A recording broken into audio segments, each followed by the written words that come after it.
Okay, so today is a real treat, kicking off a short series of videos. I was talking with someone about some of the controversies about double-blind outcome trials in pharmaceutical research. And the moment you open your mouth, you realize the whole issue is way more complicated than you might think. So, let's talk about it. But first we have to ask, what's a double-blind control trial? I hope you're excited. Let's say you've invented a new drug, like an antidepressant, and you need to see whether it's effective. What are you going to do? Well, first, you'll do a ton of research, usually on animals, to see if the drug you've come up with is toxic or not, and then to begin getting some sign as to whether it has the effect you're looking for. Then you'll do some limited tests on human beings to see how they respond. Most of that is about the safety of the drug.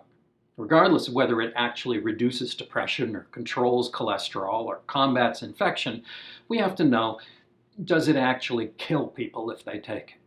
But once you've worked out that a drug is reasonably safe, you'll likely do a double-blind placebo control trial.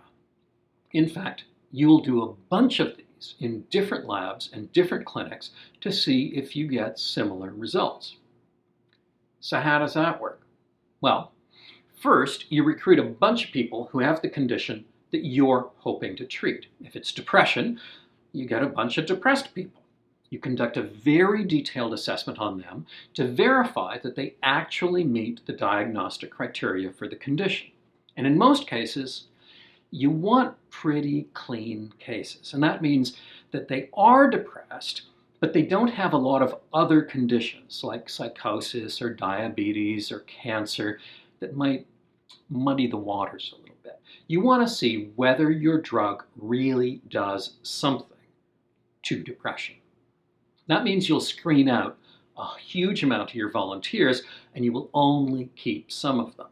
And they agree to be in the study, and they know that they might be getting the real drug or they might be getting a dummy pill, which is a placebo.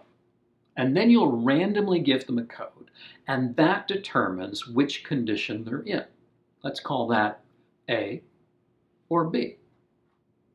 If they're in A, they get these to take. These are the real drug that you're testing, and they get the standard advice about how to take them. If they're in B, they get these to take. These are just dummy pills with none of the real drug, and usually no other drug either. They're inert. They're not actually sugar pills, because who knows, maybe sugar cures depression. They're even more inert than that. And notice, they look the same, because that's important.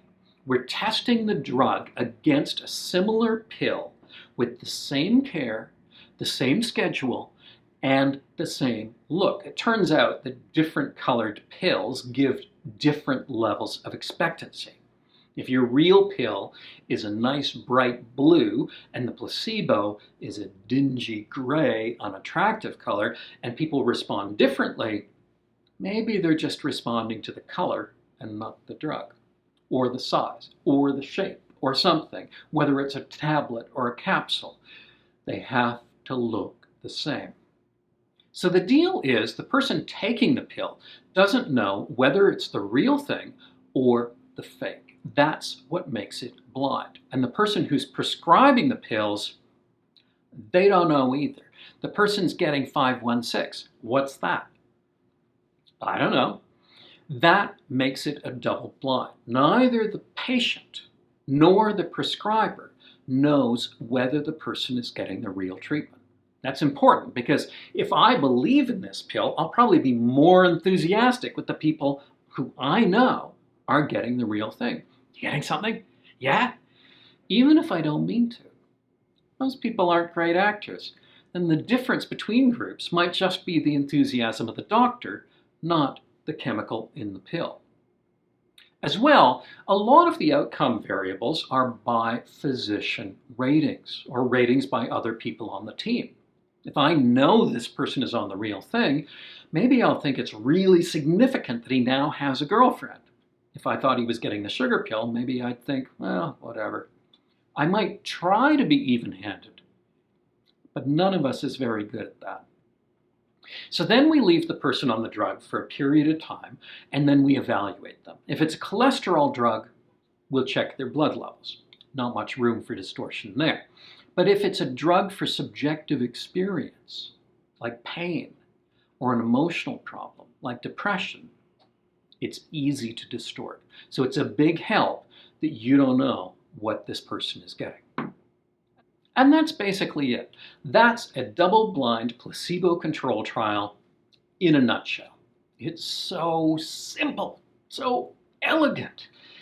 A lot of research is really messy and complicated, and you're trying to pull insights out of it using really complicated statistics, and sometimes it's hard to have a decent control group. That's a common problem when we look at psychotherapy, for example. We put half our group through the therapy, and the other half are on the waiting list. Well, maybe it was just having some place to go once a week that made the difference, or having someone sit there and listen to you. Or maybe you have some kind of pseudo therapy for the other group. But is it really that persuasive? If people are getting the real therapy, aren't they eventually going to figure out that this makes sense, whereas the fake comparison therapy is nonsense? We can ask people in both groups if they believe in it, but even that's not perfect. So psychologists often look at these pharmaceutical studies, and we are hugely envious, right? If only we could be studying something as simple as this. If only we could control things this beautifully. We'd kill for a double-blind control trial. So pretty, so simple, so incorruptible. Or is it? Science often looks really simple on the surface, but if you start mucking about at even the most trivial level, it can give you the wrong answers. And it turns out that even something as beautiful and simple as the double-blind control trial, it can become misleading if you're not careful. There are a bunch of ways that this can happen, and I'm not going to tell you all of them, but in the next few posts, I'll point out a few of the potential problems. And as I do this, let's be clear about something. The pharmaceutical industry has done some pretty good work. A lot of cancer is now treatable. We can control cholesterol. We can clear up infections. HIV was once a virtual 100% death sentence, and now it's not. We can even prevent the initial infection. And what about vaccines? When was the last time you knew someone with polio or smallpox? We can virtually eradicate measles and whooping cough. Or at least we could until some idiot completely makes up his data and convinces people who don't know any better that vaccines cause autism or makes your lips fall off or turn you left-handed. They don't. So let's not feed any conspiracies here.